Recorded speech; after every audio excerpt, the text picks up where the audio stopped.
Thank you, and do have several things to cover tonight. We are just now coming off of National Police Week, which was last week, and you can see on the screen their motto for that week was a legacy of honor.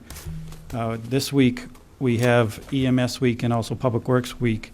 EMS strong beyond the call, and Public Works, it starts here. And I think all three mottos really do hit home with our employees, and they're absolutely the perfect employees for the legacy of honor under the police. And our EMS and the support of each other after the call is something that's really become a focus of our fire department and our EMS responders. And as you heard tonight in the Public Works presentation, there's so many things that start in Public Works and also end in Public Works. I think those are all great themes for this week, and really just want to thank all of our police and EMS and Public Works employees in respect of their national weeks. Again, as you heard today, the Public Works Department did have a barbecue cookout for our employees in celebration of the week, put on by Director Foote. There's a picture there, him today, just rallying the troops and giving them a really nice pep talk and thanking them for all their work. And I know it was said earlier, but I do want to repeat it here tonight, that during that barbecue today for Public Works Week, we did award a proclamation and resolution from the town council, really at the recommendation of the fire chief and deputy fire chief, who are seen in this picture, to the employee in the middle there, Joe Martell, who on April 3rd of 2019 this year, while working at almost midnight on, or at least after 11 o'clock on a windstorm that night, very late at night, came upon a fire adjacent to a residence, which come to find out was actually interior to the residence as well.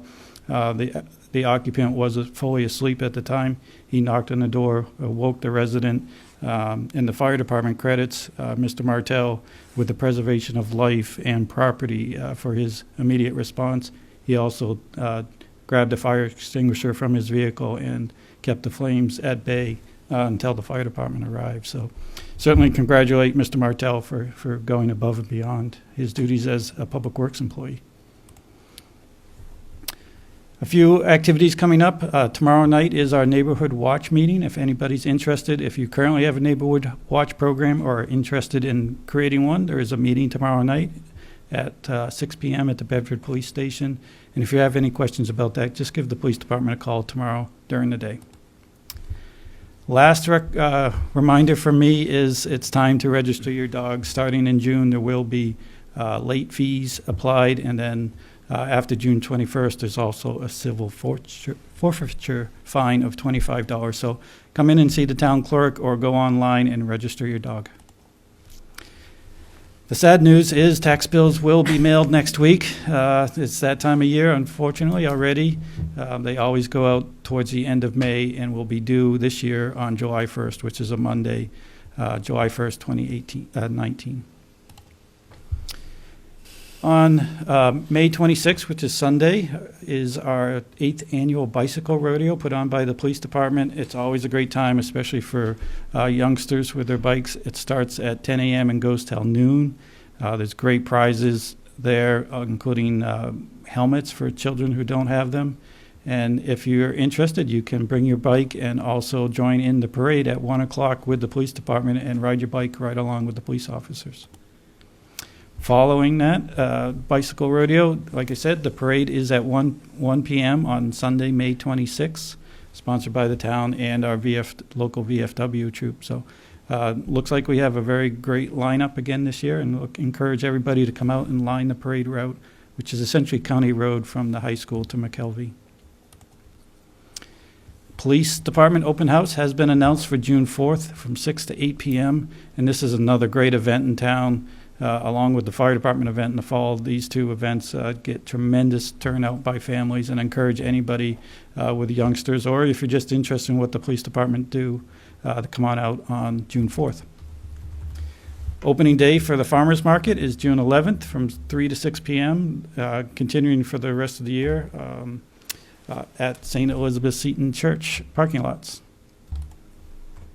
The pool and splash pad is scheduled to open on Father's Day, as it typically does, which is June 16th this year.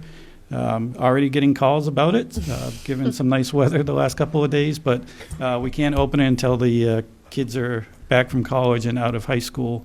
We just don't have the lifeguards in time enough to do that. So the prices are on the screen there, $75 for a single, $125 for a family. Those are the year-long passes, and we also have daytime rates as well.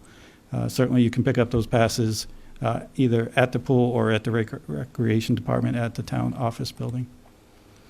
Our library summer hours do take place in June, where they are only open on Saturday from 10 a.m. to 1 p.m. and they're closed Sundays.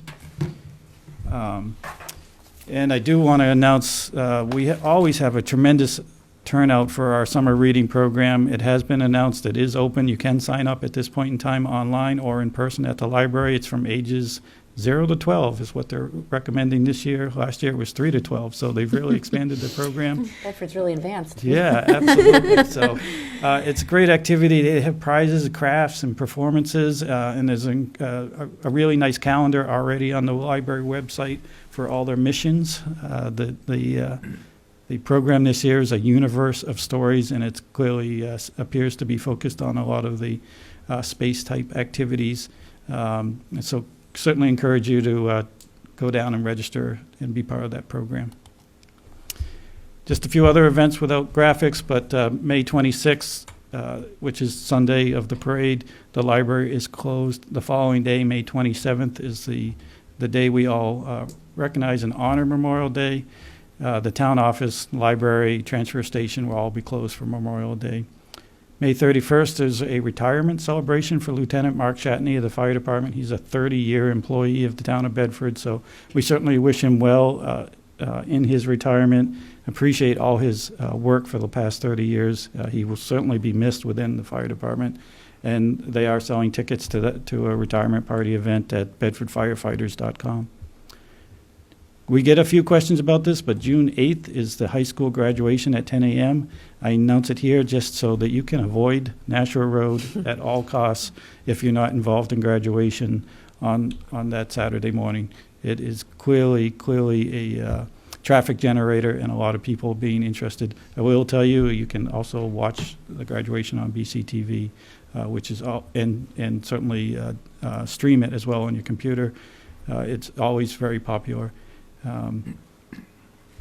I will come back and say, I guess, Councilor Gilbert, I forgot to mention during the parade that the men's club will be providing food at the end of the parade at the McKelvey School for free of charge. So certainly come down to the parade and also stay and eat down at McKelvey.